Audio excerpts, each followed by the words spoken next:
Salve, salve, salve pessoal, tudo bem? Vou falar hoje sobre arte renascentista, sobre o Renascimento ou ainda a Renascença. Vamos ver o contexto histórico em que surge essa nova visão de mundo, né, que rompe com a visão de mundo medieval. E vamos ver também as suas principais características e como essas características se manifestam nas artes, os seus principais artistas também e as suas obras mais relevantes. Muito bem, vamos direto ao ponto então. Olha só, quando se fala no Renascimento, a gente tem ali um contexto do Renascimento cultural e artístico que corresponde aos séculos 14, 15 e 16. Século 14, 1300 e pouco, é o chamado Trecento, certo? O século 15, 1400 e pouco, o Quattrocento, e o século 16, 1500 e poucos, o Cinquecento, que é nome de carro, inclusive, né? Pois então, é o Renascimento cultural e científico. Mas antes do Renascimento cultural e científico, acontece ainda o chamado Renascimento comercial e urbano, a partir do século XI. Tem a ver com o contexto das cruzadas. E para a gente lembrar disso, a gente precisa voltar um pouquinho lá no conteúdo de história do sétimo ano. As cruzadas foram expedições de caráter militar e também religioso, que tinham como objetivo inicial dominar Jerusalém, certo? Jerusalém era uma cidade que caiu sob o domínio de um povo árabe, os seljúcidas, e eles acabaram proibindo qualquer peregrinação cristã para aquela região. E aí a Igreja Católica resolveu então convocar nobres, reis, cavaleiros, populares para unirem forças e tentarem dominar Jerusalém. Muito bem, nesse contexto de várias expedições militares que saem da Europa e vão para Jerusalém, eles faziam na verdade primeiro uma espécie de escala em Constantinopla, capital do Império Bizantino, para depois irem até o litoral ali da região da Palestina com o objetivo de chegarem a Jerusalém. E para chegar até Constantinopla, eles embarcavam em vários navios que partiam geralmente do norte da Itália ou do sul da Itália. Então, norte da Itália, a parte nordeste, a região de Veneza, no noroeste, a região de Gênova, e lá para o sul, o porto de Messina, próxima à região de Nápoles, ali no sul da Península Itálica. Mas acontece que vinha gente da Inglaterra, da França, da região da atual Alemanha, de vários lugares. E nesses caminhos que eles faziam, os longos caminhos, eles paravam para descansar em alguns lugares, né? E nesses lugares onde eles paravam para descansar, eles estavam levando muitos mantimentos. Aproveitavam então para trocar os mantimentos que tinham como excedente. E aí surgiram o quê? Os pontos de troca, as feiras de comércio nos acampamentos dos cruzados. E essas feiras eram organizadas geralmente nos arredores do castelo de algum feudo. E foi assim que surgiram então, novamente o quê?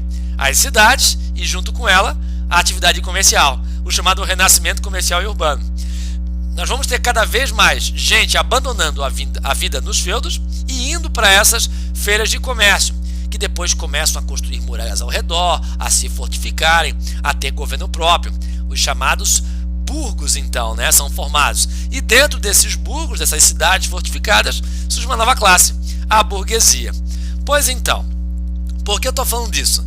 Porque é essa burguesia que vai cada vez mais enriquecer do século XI até o século XIV, XV e XVI.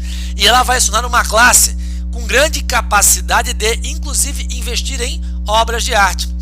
Um grupo de pessoas ou uma classe social que patrocina a produção artística é chamada de mecenato. Uma pessoa que patrocina a obra artística ela é chamada de mecena, né? E o conjunto de pessoas, o mecenato. Pois então, no Renascimento nós temos um mecenato formado pela burguesia.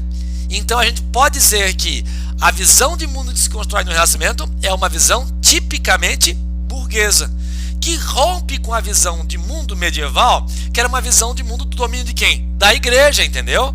Na Idade Média, quem patrocinava a obra de arte era a igreja. A obra de arte figurava onde? Dentro das catedrais católicas, né? Construídas pela igreja ou ainda encomendadas por alguns reis importantes.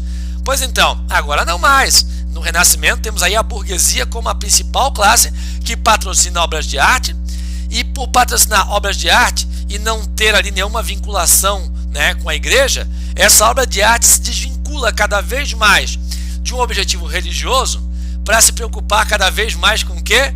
Com aquilo que toca a vida humana. Muito bem. Por isso, nós vamos ter também essa burguesia cada vez mais estabelecendo contatos comerciais com o Império Bizantino, né, onde estava a cidade de Constantinopla, com os árabes no próprio contexto das Cruzadas, e através do contato com bizantinos e árabes, eles vão descobrir o quê? Importantes características do legado clássico, do legado greco-romano. Inclusive o nome Renascimento, ele tem uma conotação um pouco pejorativa. Por quê? Quer dizer o quê? Só pode renascer quem já morreu. Mas o que morreu? A arte, a cultura, a ciência. Morreram quando? Na Idade Média. Mas teria nascido quando? Na Antiguidade Clássica, greco-romana. Então vamos lá. A arte, a cultura, o conhecimento, a ciência nasceram na Grécia e na Roma Antiga. Tá. Aí morreram na Idade Média. E agora estão fazendo o quê? Renascendo na Idade Moderna aí, certo? Então o Renascimento seria uma retomada do quê? Dos valores culturais da Antiguidade Greco-Romana. Exatamente. E uma das maneiras pelas quais se obteve contato com esse legado cultural greco-romano foi também o movimento humanista que surge dentro das universidades. Sim, porque as universidades começam a surgir ali por volta do século XI na Europa, tá? E elas, mesmo muitas delas sendo da Igreja Católica, embora existam também universidades laicas, né, desligadas da Igreja, mas mesmo que muitas fossem ligadas à Igreja, as universidades se tornaram o quê? Centros de estudos onde o saber tinha um pouco mais de autonomia, porque ali havia debate de ideias. Olha só, professores, imagina a seguinte situação: um professor é cardeal e o seu aluno é padre. Existe entre eles uma hierarquia dentro da igreja, o cardeal e o padre. Se eles estivessem fora do ambiente da sala de aula, o padre vai sempre se submeter ao cardeal, sempre obedecer. Agora, a sala de aula se torna um ambiente de debate, e ali a posição hierárquica do cardeal em relação ao padre, ela um pouco se apaga, e aí temos ali um ambiente de maior autonomia para o debate de conhecimento.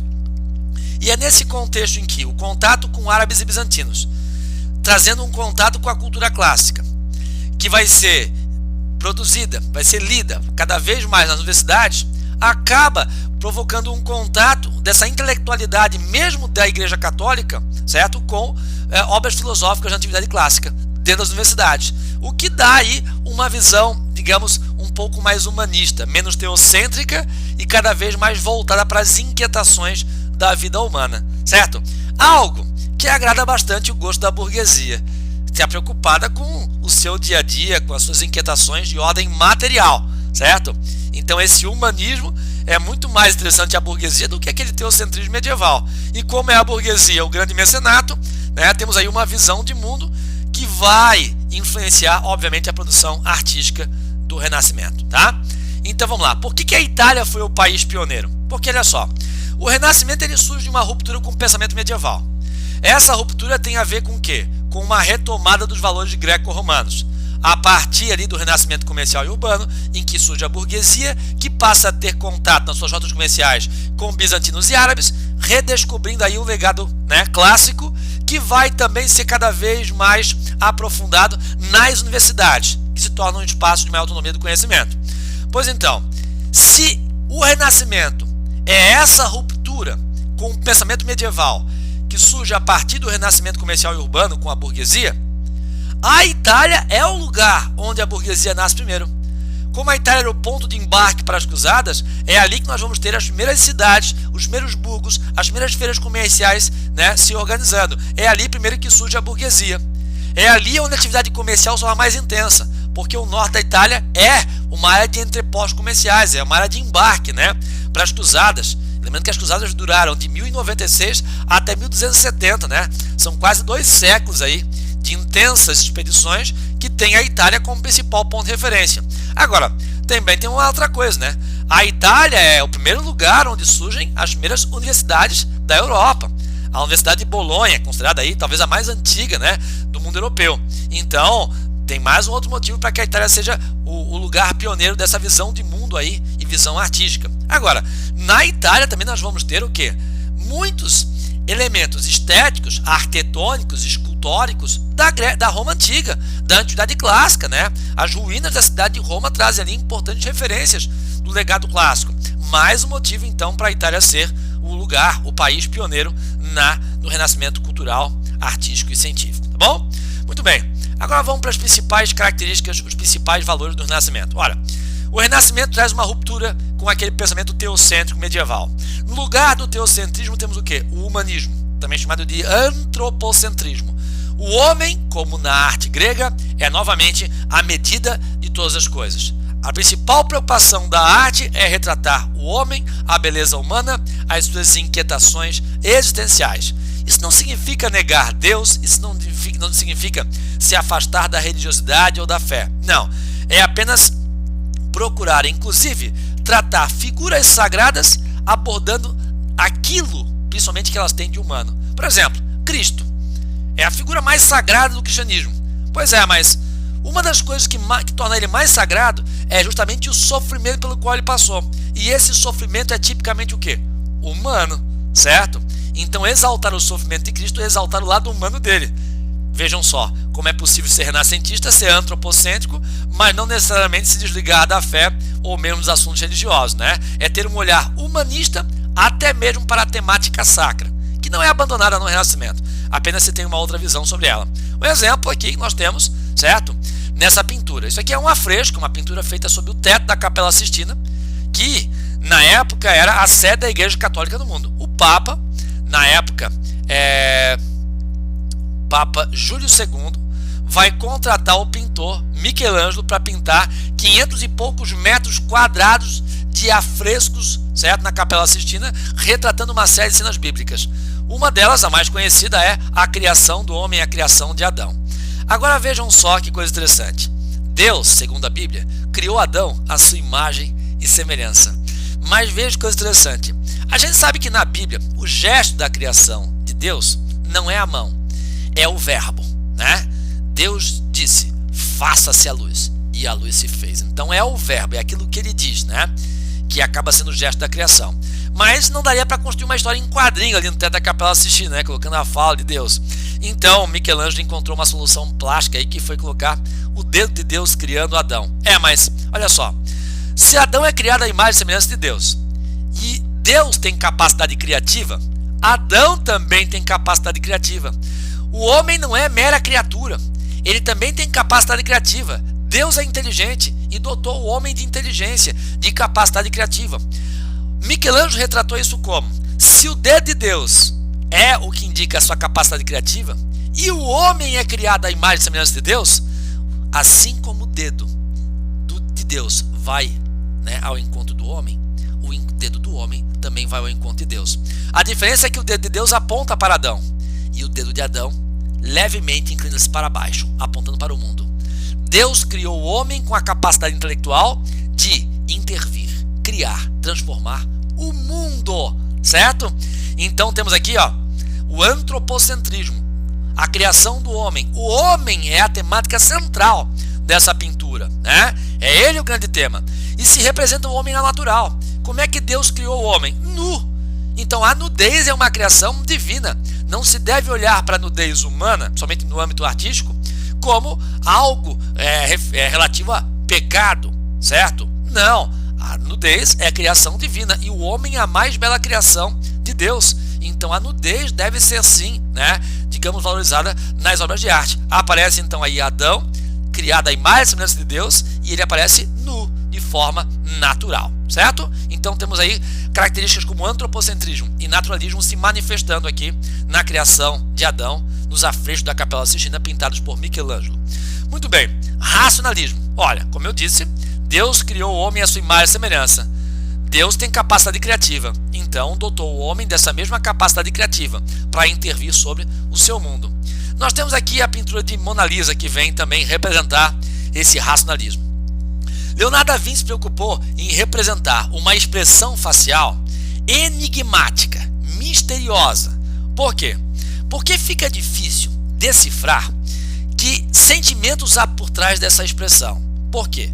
Justamente porque essa expressão ela não nos dá a certeza de que é um sorriso, digamos, simpático, pode ser um sorriso triste, pode ser o início de um sorriso, pode ser o desfazimento de um sorriso, ou pode ser de fato um sorriso meio amarelado, um sorriso meio triste, porque é uma espécie de meio sorriso, certo?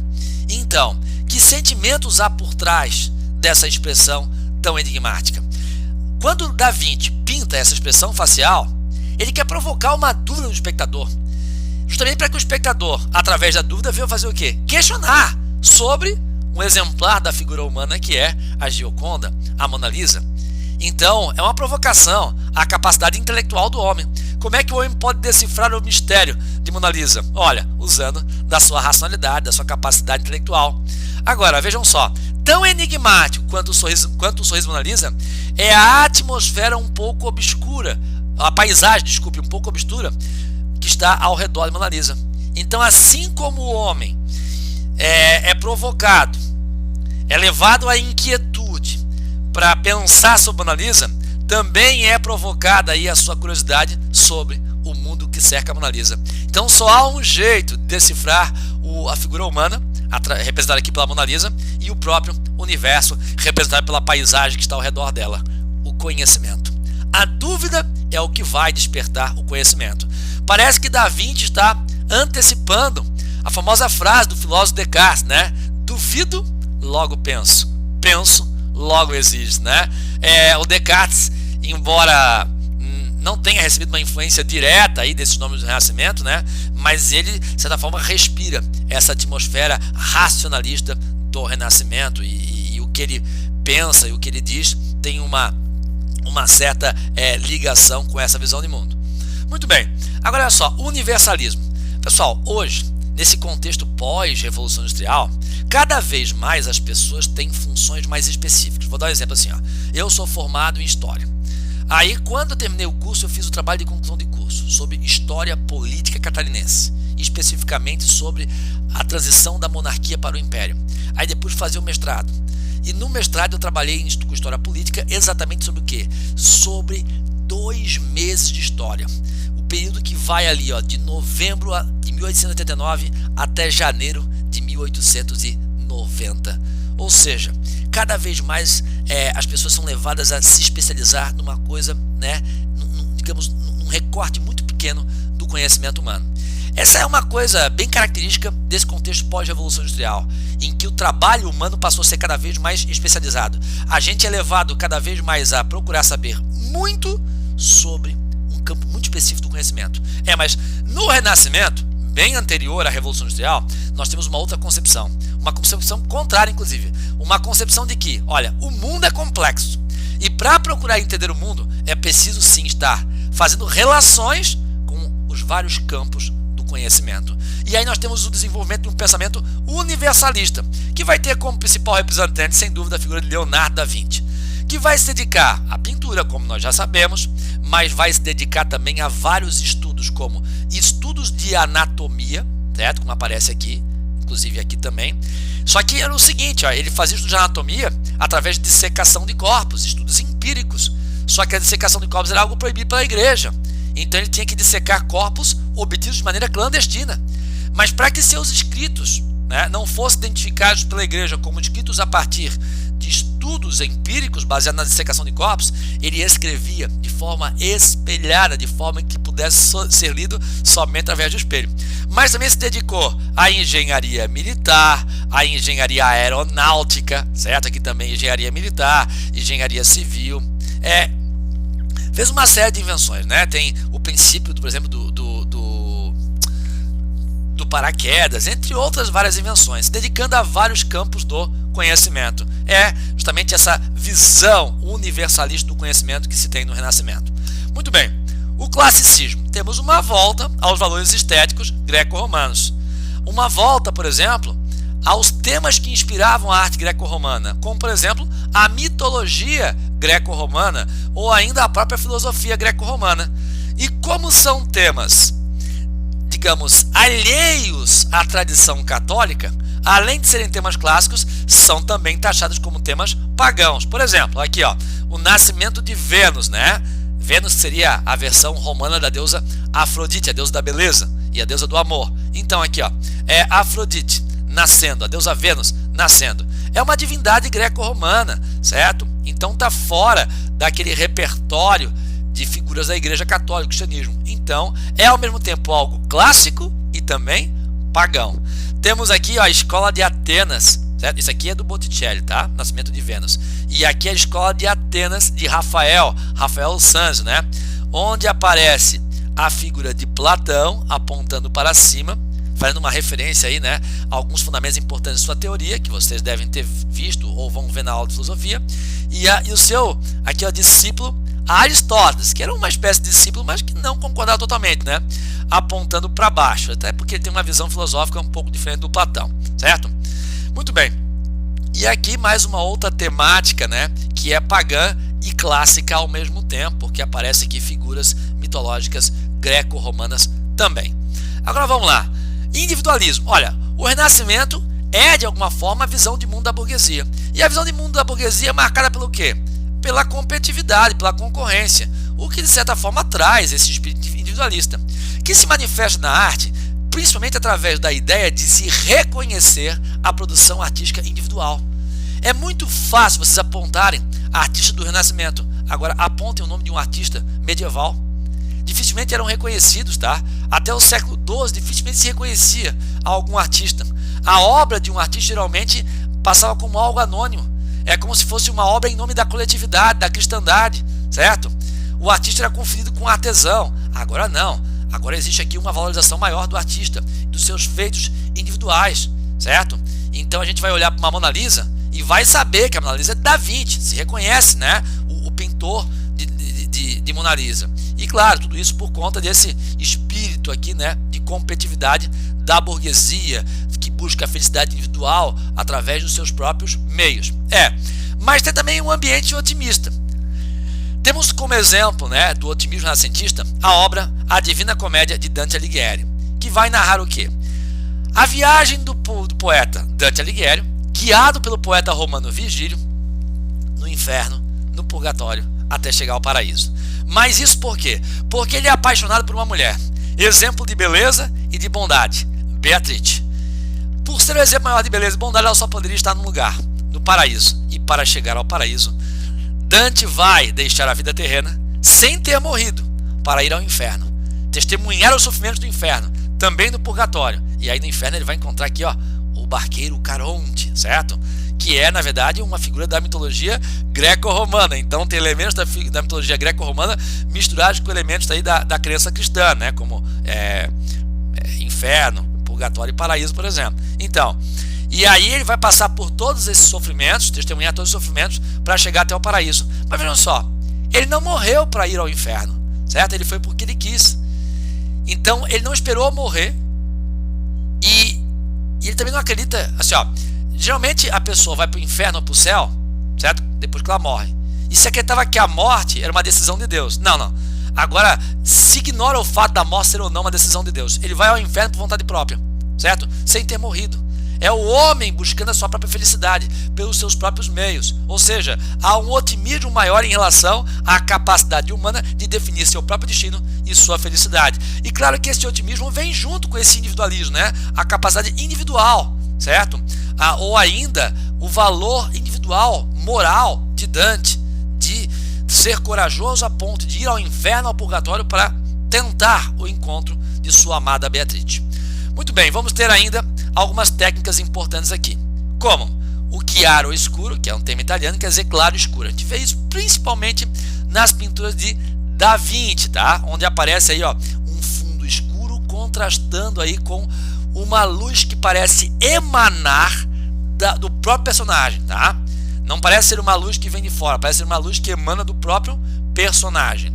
Aí nós temos aí, ó, a perspectiva geométrica, ou seja, tudo que está mais perto da gente fica maior, tudo que está mais longe fica menor. Por exemplo, olha só, a gente tem aqui, ó, a mesa da Última Ceia de Da Vinci. Essa parte da mesa, a gente sabe, essa mesa deveria ter o mesmo tamanho, né? Esse lado, o mesmo tamanho daquele outro lado lá. Mas como esse lado está mais perto de nós, ele aparece maior e aquele aparece menor. A mesma coisa aqui no teto. Tudo que fica mais distante vai ficando menor. É essa ideia de perspectiva geométrica que passa a ser incorporada na arte a partir da pintura renascentista e que vai dar aí uma noção de profundidade, de maior realismo, de maior naturalismo. Agora, o Renascimento traz uma visão de mundo burguesa. E a burguesia transforma tudo em mercadoria. Inclusive, a obra de arte agora vira mercadoria. Sim, mas mercadoria é a mercadoria porque ela tem um caráter portátil. É aí que surge o quê? A tela, certo? O quadro é uma invenção do Renascimento, porque o Renascimento é uma visão de mundo burguesa, onde a arte vira, certo, uma mercadoria. E aí temos o quê? A tela emoldurada, que pode ser vendida, né, como qualquer produto portátil. Vamos ter também uma nova técnica para essa tela, que é o uso de tinta a óleo, né, com uma capacidade maior de resistência, até para que essa obra de arte aí tenha maior valor. E por que a burguesia patrocina esses artistas? Claro, em busca do quê? De status social, certo? Então, pessoal, sobre a arte renascentista é o que nós temos de mais importante. E agora, para vocês lembrarem das principais características da arte renascentista, vocês podem cantar comigo a capela aqui mesmo, um coral da Nona Sinfonia de Beethoven, certo? Então vamos lá, eu vou arriscar cantar com vocês aqui agora, tá bom? Sem violão, sem nada, tá bom? Vamos lá então, olha só. Todo mundo conhece a melodia, né? Todo mundo lembra disso, né? Então vamos lá. A Itália foi o berço do Renascimento, consequência do ressurgimento urbano e comercial. Humanismo, racionalismo, naturalismo bem pagão. Volta ao classicismo, nega o pensamento medieval.